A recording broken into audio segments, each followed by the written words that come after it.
말씀 함께 봅니다. 함께 보실 하나님 말씀은 누가복음 21장 20절에서 28절 말씀입니다.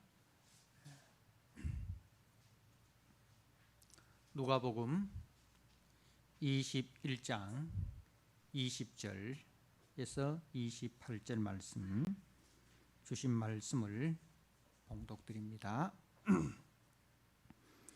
너희가 예루살렘이 군대들에게 에워싸이는 것을 보거든 그 멸망이 가까운 줄을 알라. 그때에 유대에 있는 자들은 산으로 도망갈 것이며 성 내에 있는 자들은 나갈 것이며 초원에 있는 자들은 그리로 들어가지 말지어다. 이 날들은 기록된 모든 것을 이루는 징벌의 날이니라.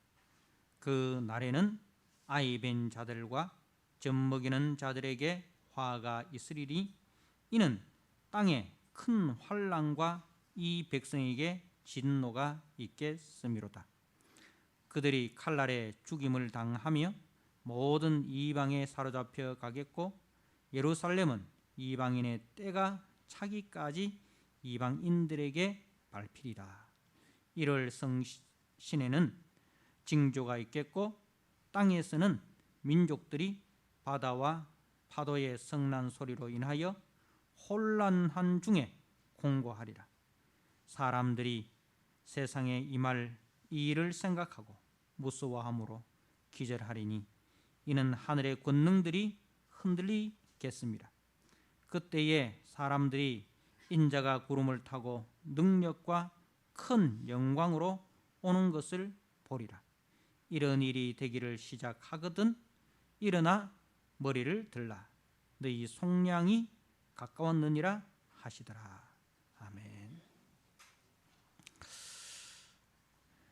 이 시간 할렐루야 찬양대가 우리 하나님 앞에 찬양을 드립니다.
아멘.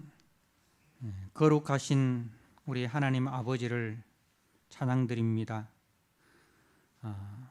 오직 홀로 존귀와 영광을 받으시기에 합당하신 그 거룩하신 하나님이 우리의 아버지가 되시고 또 우리의 아버지가 되시기 위하여 독생자 예수 그리스도를 저희들의 대속제물로 내어주신 그 크신 사랑과 은혜를 다시 한번 기억하고 감사합니다.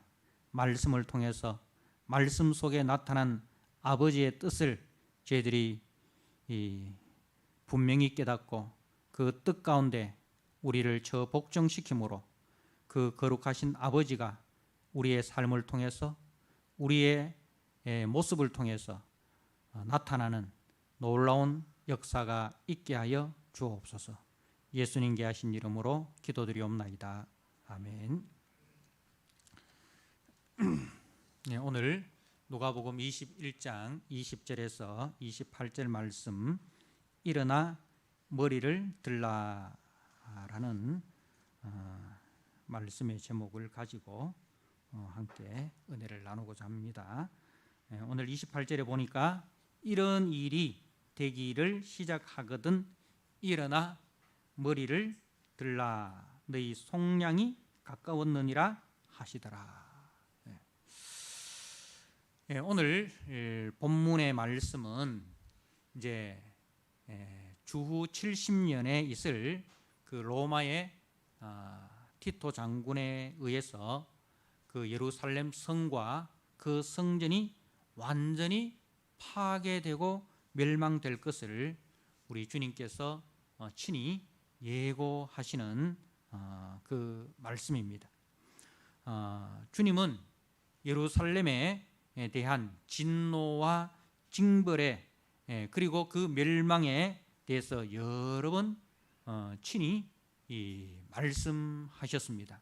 우리가 누가복음 13장 34절 말씀 제가 한번 읽어드립니다. 누가복음 13장 34절에 예루살렘아 예루살렘아 선지자들을 죽이고 네게 파송된 자들을 돌로 치는 자여 암탉이 제 새끼를 날개 아래 모음같이 내가 너희의 자녀를 모으려 한 일이 몇 번이냐. 그러나 너희가 원하지 아니하였도다. 보라 너희 집이 황폐하여 버림바 되리라. 내가 너희에게 이르노니 너희가 주의 이름으로 오시는 이를 찬송하리로다 할 때까지는 나를 보지 못하리라. 자, 그리고 19장 41절 말씀을 제가 또 한번 읽어드립니다.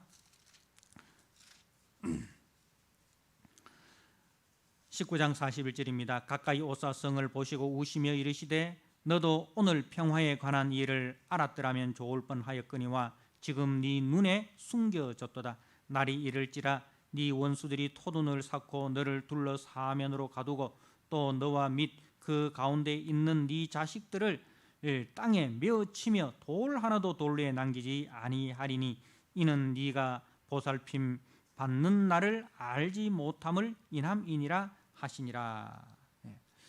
이제 우리 주님께서 예루살렘의 멸망에 대해서 이제 몇 번이나 경고를 하셨고 그리고 또 십자가를 지시고 가시는 그 길 가운데서도 예루살렘의 멸망을 말씀을 하십니다. 누가복음 23장 28절 말씀을 제가 한번 읽어드립니다. 23장 28절 말씀입니다.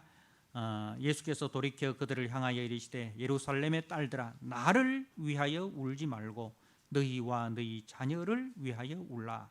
보라 날이 이르면 사람이 말하기를 잉태하지 못하는 이와 해산하지 못한 배와 먹이지 못한 젖이 복이 있다 하리라.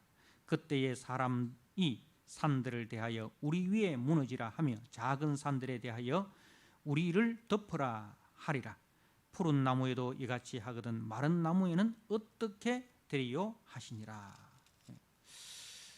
우리 주님께서 여러 번 그 예루살렘의 멸망에 대해서 예언을 하셨는데 그 예언대로 이제 이루어진 것이죠. 그래서 이제 교회 역사학자인 요세푸스라는 분의 그 글을 보면은 예루살렘이 이 로마의 티토 장군에 의해서 함락이 될 때 그 죽은 자의 수가 자그마치 110만 명이랍니다. 그러니까 이 예루살렘에 있는 자들은, 성 안에 있는 자들은 결사항전을 한 거죠. 그러니까 우리는 절대로 예루살렘 성을 빼앗길 수 없다. 예루살렘 성은 하나님이 우리와 함께 하시고 우리를 지키신다. 이런 이제 그야말로 그 자기들 나름대로의 신앙이 있었기 때문에 거룩한 전쟁, 성전이라 생각을 한 거죠. 그래서 하나님이 도우시기 때문에 우리는 이길 수 있다. 이런 잘못된 그 신념. 예수님이 말씀하셨잖아요. 너희들의 죄에 대해서 반드시 심판할 것이다. 그 죄에 대해서 회개하기보다는, 자기 죄에 대해서 회개하기보다는 이제 하나님은 우리 편이다 라는 이런 막무가내식의 그 신념, 신앙이 아니죠. 그건 신념이죠. 그것을 가지고 결사항전을 한 거죠.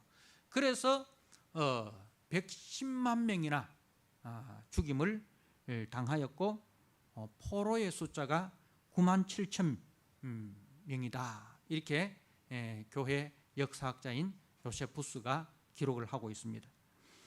그러니까 이 기록을 보면 이때의 그 예루살렘이 얼마나 잔혹한 심판을 당했는가 하는 것을 여실히 우리가 알 수 있죠. 그런데 이제 또 다른 유세비우스라는 그 교회사의 기록에 의하면 그리스도인들은 주님의 말씀대로 예루살렘 파괴 전에 성을 떠나서 이제 재앙을 피할 수 있었다. 그렇게 기록을 하고 있습니다. 오늘 우리 주님께서 하시는 말씀에 이제 그 21절에 그때 유대에 있는 자들은 산으로 도망갈 것이고 성내에 있는 자들은 나갈 것이고 초원에 있는 자들은 그리로 들어가지 말지어다. 이 날들은 기록된 모든 것을 이루는 징벌의 날이다. 그러니까 징벌의 날이기 때문에 예루살렘 성 안으로 들어가지 말아라는 거죠. 예루살렘 성 밖으로 빨리 도망가라는 겁니다. 그것이 우리 주님의 말씀입니다. 그래서 우리 그리스도인들은 그 주님의 말씀을 믿고 그 재앙의 날에 예루살렘 성으로 들어간 것이 아니라 산으로 도망을 갔고 이제 초원에 있는 자들은 그 성 안으로 들어가지 않아서 나늘 그 재앙을 피하였다. 그렇게 기록을 하고 있습니다. 이제 로마 군대의 그 이동하는 모습을 보면 굉장히 느리게 이동을 합니다. 대군이 이렇게 이동을 하는데 아주 천천히 이동을 합니다. 그렇기 때문에 이제 피난할 수 있는 시간적인 그 여유는 충분히 있었다는 것이죠. 그러니까 예루살렘 성전이 더 이상 안전지대가 아니라는 사실입니다. 이날은 주님이 말씀하신 심판의 날이고 이스라엘 죄에 대한 징벌의 날이기 때문입니다. 오늘 22절 말씀에 이 날들은 기록된 모든 것을 이루는 징벌의 날이니라. 여러분, 기록된 모든 것이라는 구약 성경을 말씀하는 거죠. 구약에 하나님께서 자기 선지자들을 계속적으로 보내면서 자기 백성에 대해서 회개를 촉구합니다. 회개를 촉구합니다. 근데 그 회개를 촉구함에도 불구하고 회개를 거절하는 자들에게는 하나님의 무서운 진노의 날이 임할 것이다는 것 또한 말씀을 하고 계시죠. 그래서 그 기록된 모든 것, 선지자들을 통해서 전하는 그 이제 회개를 하지 않는 자들은 끝까지 이 회개하지 않고 죄악에 대해서 고집하는 자들은 더 이상 단순한 징벌이나 단순한 징계가 아니라 이것은 영원한 징벌이 되고 영원한 심판이 된다는 것을 이제 말씀을 합니다. 더 이상 하나님께서 구원을 베푸시지 않으시겠다는 말씀이죠. 보라, 지금은 구원의 날이고 지금은 은혜 받을 날이라는 거죠. 지금은 구원의 날이고 지금은 은혜의 날인데, 그런데 이 지금을 거절하는 자들, 이 지금 이 은혜와 구원의 날을 계속적으로 거부하면 결국은 진노를 쌓아나가는 거죠. 그래서 그 진노가 임계치에 이르렀을 때는 어떻게 됩니까? 하나님의 무서운 심판이 이제 임하게 된다는 것입니다. 그래서 22절에 이 날들은 라고 말했을 때, 이 날들은 죄악을 고집하고 메시아를 거역한 이스라엘에 대한 큰 재앙의 날이다는 것입니다. 이때까지 우리 주님께서 오래 참으시고 기다려오신 그 긍휼을 이제는 거두시고 진노의 분량을 다 채워 쏟아 부으시는 날이다는 것입니다. 그래서 이 날이 얼마나 무서운 날인가 보니까 23절에 그날에는, 22절에 이 날들은 이렇게 하고 이 날들은 징벌의 날이라 하고, 23절에 그날에는 하고 아이 벤 자들과 젖먹이는 자들에게 화가 있으리니, 아이 벤 자들, 젖먹이는 자들, 이는 이제 어떤 재앙이 뭐 이렇게 임하고 할 때에 제일 먼저 보호의 대상자들 아닙니까, 그죠? 그런데 이런 보호받아야 할 아이 벤 자들, 젖먹이는 자들, 이 보호의 대상이 되지 못한다는 거예요. 그들에게 화가 있으리니 이는 땅에 큰 환난과 이 백성에게 진노가 있겠습니다. 그러니까 그 어린 아이나 임산부조차도 불쌍히 여기지 않는 잔인한 세력에 의해서 짓밟힐 것이다. 그래서 우리 주님께서 앞에서 말씀하셨던 것처럼 저들이 아이를 그죠? 땅에 메어치고 그렇게 말씀하지 않습니까?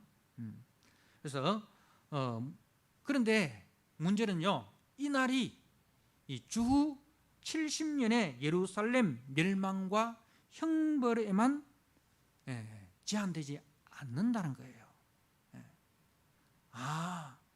이 날은 주후 70년 예루살렘의 멸망에 한정되어서 하시는 말씀이구나, 이렇게 생각하면 안 된다는 거예요. 우리에게는 그 재앙의 날이 지나갔구나, 아니라는 거예요. 자, 이 날은 또 어떤 날입니까? 35절 말씀을 보십시오. 이 날은 온 지구상에 가는 모든 사람에게 임하리라. 이 날이 주 70년 그 예루살렘 성에만 해당되는 말씀이 아니라 이 날은 온 지구상에 가는 모든 사람에게 임하리라. 그러니까 이 지구상에 가는 모든 사람들 중에서 말입니다, 기록된 말씀을 거역하고, 다시 말해서 복음을 거절하고 복음을 거역하고 그리스도를 대적하는 자들에게는 동일하게 주 70년 예루살렘의 멸망과 같은 그 무서운 심판과 멸망의 날이 될 것이다는 것을 이제 말씀을 합니다. 그래서 이 날들이라는 것은 1차적으로는 예루살렘에 대한 심판의 말씀이지만은 이제 2차적으로는 궁극적으로 우리 주님 다시 오실 그 최후 심판을 내다보고 하시는 말씀이다는 겁니다. 그래서 하나님의 말씀을 거역하고 그리스도를 배척하는 이스라엘이 무서운 하나님의 진노의 종말을 맞이했듯이 오늘날에도 하나님의 복음을 거역하고 그리스도를 배척하는 자들은 누구나 이런 심판의 날을 맞이하게 될 것이다는 겁니다. 그래서 이 날은 예루살렘의 멸망과 더불어 주님이 재림하시는 종말의 한 날을 말씀하고 있다는 겁니다. 이게 바로 이제 성경에서 말하는 예언의 복합성이라는 거죠. 예언의 복합성. 그 우리가 이제 어떤 미술 그림을 이렇게 보면 이렇게 산이 이렇게 있잖아요. 근데 그 그림으로 보면은 이 산과 이 산의 거리가 얼마 되지 않잖아요. 그런데 실질적으로는 그 거리가 엄청난 거리이잖아요. 가까이 이제 멀리서 보면 그 산이 붙어 있는 것처럼 보이는데 실질적으로는 그 산의 간격이 엄청난 거리가 있듯이 성경의 말씀도 예언의 말씀도 그런 거예요. 우리가 멀리서 보면 이게 이제 다 붙어 있는 것처럼 보여요. 그런데 자세히 보면 그것이 다 떨어져 있는 거예요. 그래서 이 한 날을 이야기하는데 이 날이 이제 예루살렘의 멸망의 날이기도 하고 2차적으로는 심판의 날이기도 하고 그렇다 이 말입니다. 그래서 우리가 구약의 선지서를 읽어보면 그 선지서의 내용이 당대 이스라엘에게 주어진 말씀이고 또한 바벨론 포로 시대에 주어지는 말씀이고 그리고 예수님의 초림의 시대에 주어지는 말씀이고 더 나아가서는 오늘 우리 교회 시대를 살아가고 있는 성도들에게 주시는 말씀이라는 거죠. 그것이 이제 예언의 복합성이다 그렇게 말씀을 합니다. 그래서 이 예루살렘의 심판과 종말의 심판이 겹쳐져 있는 것처럼 보이지만은 실질적으로는 엄청난 시간적 거리가 있다는 것입니다. 그래서 33절 말씀에 천지는 없어지겠으나 내 말은 없어지지 아니하리라. 주님이 경고하신 대로 역사적인 한날에 예루살렘이 멸망되었지 않습니까? 그것은 역사적으로 기록이 되어 있는 거예요. 역사적으로 분명한 사건입니다. 마찬가지로 이 주님의 종말의 그 심판의 날도 역사적인 한날에 반드시 이루어질 사건이라는 것을 우리가 알아야 됩니다. 우리가 주님의 재림의 날이 멀리 있는 것처럼 생각되어지고 아니면 허구고 추상적이고 뭐 그런 것으로 우리가 생각을 하면 안 된다는 거예요. 주 70년의 예루살렘 멸망이 역사적인 한날의 역사적인 사건이었습니다. 마찬가지로 주님의 그 재림의 날도 역사적인 한날의 역사적인 사건으로 반드시 온 지구상에 임할 날이고 임할 사건이다는 것을 우리는 기억을 해야 됩니다. 그렇기 때문에 우리는 그 예루살렘 성이 멸망할 때에 주님의 말씀을 기억하고 예루살렘 성 안으로 들어가지 않고 산으로 피한 자들이 있지 않습니까? 처럼 오늘날 우리는 어디로 피해야 됩니까? 오늘날 우리는 주의 말씀을 기억하고 부패하고 타락한 이 세상 속으로 들어가는 자들이 아니라 이 세상의 기준과 가치를 따라서 이 세상에서 어떻게든지 우리가 남보다 뛰어나야 되고 남보다 성공해야 되고 그것이 우리의 목표가 아니라 우리는 내 백성아 너희는 거기서 나오라 이렇게 했어요. 그 세상의 기준과 세상의 가치를 따라서 사는 자들이 아니라 하나님 나라 기준과 하나님 나라 가치를 따라서 세상의 빛으로 어둠 속에 빛을 비추는 그 진리의 등대로 우리는 살아가야 한다는 것입니다. 하나님의 말씀을 기억하고 부패하고 타락한 삶에서 그 죄에서 떠나서 주께로 피하는 주의 말씀에 순복하는 그런 의로운 자로 우리는 살아가야 한다는 것입니다. 자, 그리고 오늘 말씀에 24절 말씀에 그들이 칼날에 죽임을 당하며 모든 이방에 사로잡혀 가겠고 예루살렘은 이방인의 때가 차기까지 이방인에게 짓밟히리라 이렇게 했어요. 이방인의 때가 차기까지 이제 이방인에게 짓밟히리라 이렇게 했는데 이것은 그 성경 역사에서 이방인의 대표격이 이제 두 나라가 있습니다. 구약에는 바벨론이고 신약에는 로마입니다. 그래서 이제 이 바벨론과 로마는 하나님을 대적하는 이방 나라의 대표예요. 그러니까 이 바벨론과 로마는 어떤 특정 나라를 이야기하는 게 아니에요. 바벨론과 로마는 특정 나라인 것처럼 보이지만은 특정 나라가 아니라 하나님 나라를 대적하는 모든 이방의 대표격으로 등장을 하고 있다 이 말입니다. 그래서 그러면 언제 이방인의 때가 찬다는 말씀입니까? 우리가 계시록 14장 말씀을 한번 보도록 하겠습니다. 계시록 14장 8절 말씀,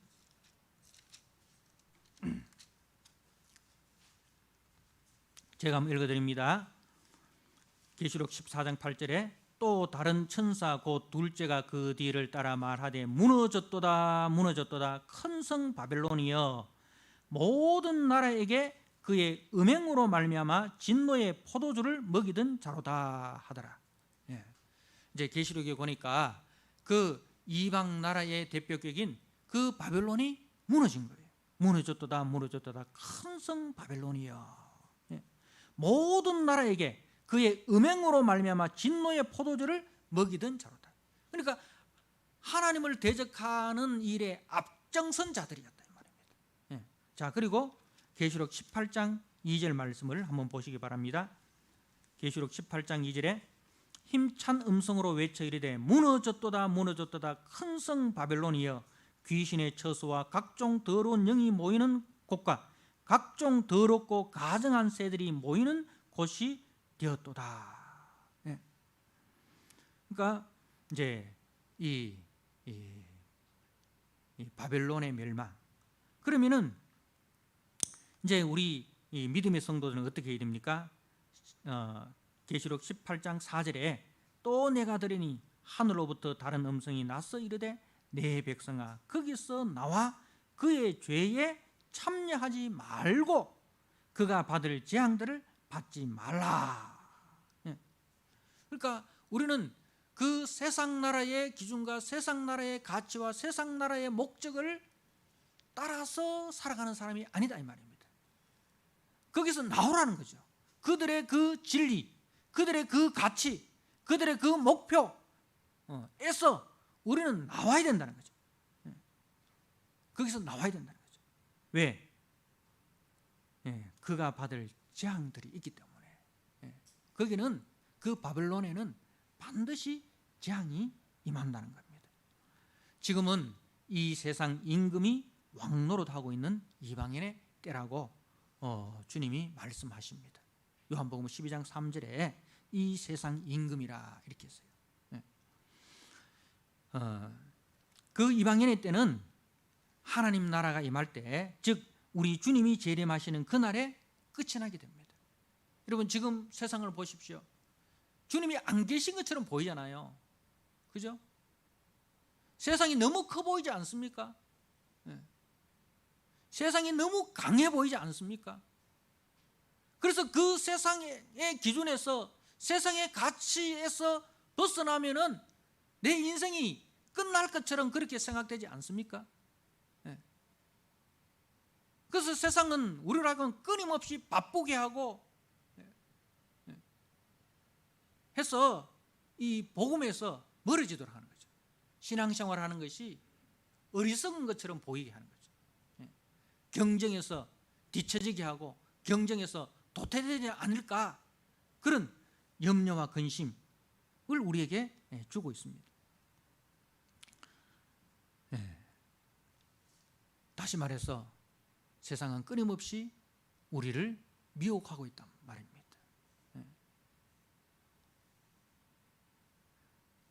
그 세상의 가치와 세상의 기준을 따라가야만이 우리가 세상에서 살아남을 수 있고, 성경의 기준과 가치를 따라가면 그 세상에서 도태되어지고 낙오자가 되어질 것 같은 그런 그 염려, 그런 미혹을 우리에게 주고 있단 말입니다. 자, 그런데 그 날들은 무너졌도다 무너졌도다 큰 성 바벨론이여 우리는 거기서 나와 그들의 죄악에 참여하지 말아야 됩니다. 그들이 받을 재앙의 날이 있기 때문에 그렇다는 거죠. 자, 그러면 우리는 어떻게 살아야 됩니까? 자, 21장 오늘 보신 그 말씀, 자 보십시오. 25절에 1월 성신에는 징조가 있겠고 땅에서는 민족들이 바다와 파도의 성난 소리로 인하여 혼란한 중에 공고하리라. 1월 성신의 징조가 있고 땅에서는 민족들이 바다와 파도의 성난 소리로 인하여 혼란 중에 공고하리라. 이 말씀은 구약적인 예언의 표현인데요. 이것은 이제 요엘서 3장 15절에 보면 해와 달이 캄캄하며 별들이 그 빛을 거두도다 이렇게 했는데, 이런 말씀이 나오는데 이것은 그 도로와 시돈의 그 블레셋에 내리는 재앙을 이야기하는 거예요. 그리고 이사야 13장 10절도 바벨론의 멸망에 대해서 이렇게 이야기를 하고 있습니다. 다시 말해서 이제 이것은 뭐 하늘에 어떤 징조가 나타나는 그런 이야기 아닙니다. 뭐 노스트라다무스 뭐 예언 이래 보면은 그때는 뭐 별들이 어떻게 서고 뭐 그런 이야기 나오잖아요. 그런 이야기가 아니고 이것은 예언적인 그 말씀인데, 1월 성신의 징조가 있다는 말은 이 땅의 나라들이 순식간에 멸망당하고 순식간에 사라져 버릴 것이다, 없어져 버릴 것이다, 그런 이야기입니다. 그러니까 이제 주님 오실 그날이 가까워지면 이 땅에 나라와 나라, 민족과 민족 간에 전쟁이 있다 했지 않습니까? 그 전쟁들이 더 이제 극심해지는 거죠. 혼란과 그 난리가 더 극심해지는 거죠. 그 세계의 권력 질서가 붕괴되어지고 요동하는 가운데 그 정도가 극심해지는 겁니다. 그것을 이야기하는 거죠. 그리하여 사람들이 앞으로 임할 일들을 생각하기만 하면 두려움으로 자질해질 것이다. 그 뒤에 이제 그 말씀에 보니까 혼란 중에 공고하리라. 다른 성경에 보면 기절하리라 그렇게 했어요. 그걸 생각하면 그렇게 그 나라들이요 순식간에 없어져 버리고 사람들이 순식간에 이제 그 뭐 쓰나미에 의해서 없어져 버리고 한 도시가 없어져 버리고 이런 걸 보면은 기절하리라 이거죠. 오늘날 우리가 세계 각 곳에서 일어나는 그런 무서운 재앙과 재난을 보면서 정말 기절할 것 같지 않습니까? 우리가 이렇게 코로나19라는 이 것으로 해서 얼마나 세계적으로 얼마나 많은 사람들이 죽었습니까? 2차 대전 일어나서 죽은 사람보다 더 많다 하지 않습니까? 아직도 우리는 이 마스크를 끼고 세계적으로 이렇게 다 살아가고 있지 않습니까? 그야말로 이게 이제 전염학자들은 하는 이야기가, 과학자들이 하는 이야기가 이런 것들이 3년 주기로 5년 주기로 계속 있을 것이다, 그렇게 이야기를 하고 있습니다. 이게 끝이 아니라는 거죠. 코로나19 극복 안 된다 이 말입니다. 이런 코로나19와 같은 이런 그 재앙들이, 이 감염병이 3년 주기로 5년 주기로 계속적으로 새로운 바이러스가 발생할 것이다, 그렇게 이야기를 하고 있습니다. 그러니까 그런 것을 생각하면 두려움으로 기절할 것이다 하는 겁니다. 그러나 온 세계의 질서가 극도로 혼란하고 무너질 때에 인자가 구름을 타고 큰 권세와 영광으로 재림하는 것을 보게 될 것이다. 27절에 그때에 사람들이 인자가 구름을 타고 능력과 큰 영광으로 오는 것을 보리라. 세상은 더욱더 무질서하고 혼란하고 재앙에 재앙이 더하겠지만 밤이 깊을수록 새벽이 가까우듯이 그 어둠의 권세가 강해질수록 우리 주님의 재림의 날이 가까워지고 있다는 사실을 우리에게 말씀하고 있습니다. 그래서 28절에 이런 일이 되기를 시작하거든 일어나 머리를 들으라. 이런 일이 되기를 시작하거든 일어나서 머리를 들어라, 너희 속량이 가까웠느니라. 그러니까 우리는 이런 걸 보면서 야, 세상 말세네, 세상 끝났네, 좌절하고 절망하고 이제 소망이 없다, 그렇게 생각하지 마라 이 말입니다. 예, 환난과 핍박의 시대에, 미혹과 혼란의 시대에 성도는 머리를 들어야 됩니다. 머리를 든다는 그 의미는 무엇입니까? 세상을 바라보지 말고 하나님의 말씀을 바라보라는 것입니다. 세상의 그 현상으로 인해서 절망하고 좌절하고 염려하고 근심하고 해서 머리를 땅에 쳐박고 세상 모든 것이 끝난 것처럼 한숨만 쉬면서 머리를 땅에 쳐박고 그렇게 살아가지 말아라 이 말입니다. 머리를 들으라 이 말입니다. 다시 오실 주님을 소망하라 이 말입니다. 주님이 약속하신 대로 이루어지고 있구나, 주님 오실 날이 가까워지고 있구나. 그러면 우리는 어떻게 살아야 되는가? 내 백성아, 거기서 나와 그의 죄에 참여하지 마라. 혹여나 내가 세상 기준과 세상 가치관에 빠져서 세상에 뒤처지지 않기 위해서 믿음은 저버리고 세상 따라가기에 급급한 그런 삶을 살고 있지는 않는지 자신을 돌아보고 회개하고 그리고 우리는 어둠에 속한 자가 아니라 어둠 속에서 그리스도의 영광의 빛을 비추는 빛의 사자로 우리가 시험을 받았다는 사실을 기억하라 이 말입니다. 우리의 사명을 기억하라 이 말입니다. 주님 오실 그날에 깨어서 그 양식을 나누어 줄 그 청지기가 되어라 이 말입니다. 사랑하는 성도 여러분, 머리를 들어야 됩니다. 절망과 고통을 딛고 소망과 감격을 가지라 이 말입니다. 성도는 주님의 재림을 확신하고 그날이 소망의 날이고 구원의 날임을 기대하고 지금 주를 위해서 헌신하고 지금 주를 위해서 충성하라, 그 말입니다. 네가 죽도록 충성하라. 스마라 교회에 주신 말씀. 그 10일 동안 네가 환난을 당할 것이다. 그러나 네가 죽도록 충성하라. 그리하면 생명의 멸류관을 얻으리라. 죽도록 충성하라 하는 말씀이 뭐라고 했죠? 죽기까지 충성하라. 죽더라도 충성하라. 죽을 각오로 충성하라. 그 말 아닙니까? 죽도록 충성하라. 충성이라는 말은 뭡니까? 하나님의 약속의 말씀을 붙드는 것이 그게 충성이에요. 충성은 다른 것이 아니라 하나님의 약속의 말씀을 붙드는 것, 그게 충성입니다. 사랑하는 성도 여러분, 말씀을 한 구절을 읽고 마치도록 하겠습니다. 로마서 8장 23절에서 25절 말씀. 그뿐 아니라 또한 우리 곧 성령의 처음 익은 열매를 받은 우리까지도.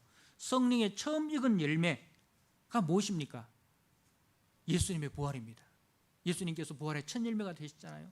그 예수님께서 부활하심으로 우리도 똑같이 예수님의 부활의 생명이 우리 속에 들어와 있는 거예요. 그래서 그뿐 아니라 또한 우리 곧 성령의 처음 익은 열매, 부활의 산 소망을 받은 우리까지도 속으로 탄식하며 양자될 것 곧 우리 몸의 속량을 기다리느니라. 지금은 기다리는 거예요. 인내하며 기다려야 됩니다. 고난 가운데서도 미혹 가운데서도 기다려야 됩니다.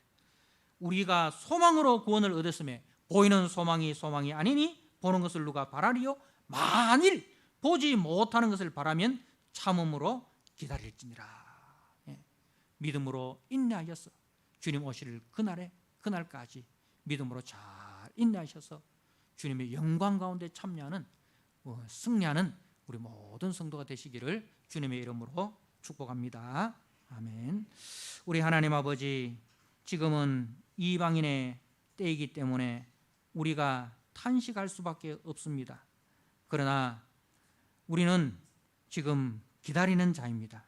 주님의 속량의 날을 기다리는 자입니다. 무너질 바벨론 성의 가치를 따라 사는 자가 아니라 우리는 거기서 나와 하나님의 말씀을 붙들고 주의 그 재림의 날을 소망하면서 인내하면서 믿음의 선한 싸움을 싸워 나가야 하는 자인 것을 기억하게 하시고, 주님 다시 이 땅에 오실 그날까지 이 선한 싸움에 우리가 다 충성하고 다 헌신하여 주님 오실 그날의 영광의 잔치에 함께 참여하는 우리 복된 믿음의 성도들 다 되게 하여 주옵소서. 예수님께 하신 이름으로 감사하며 기도드리옵나이다. 아멘.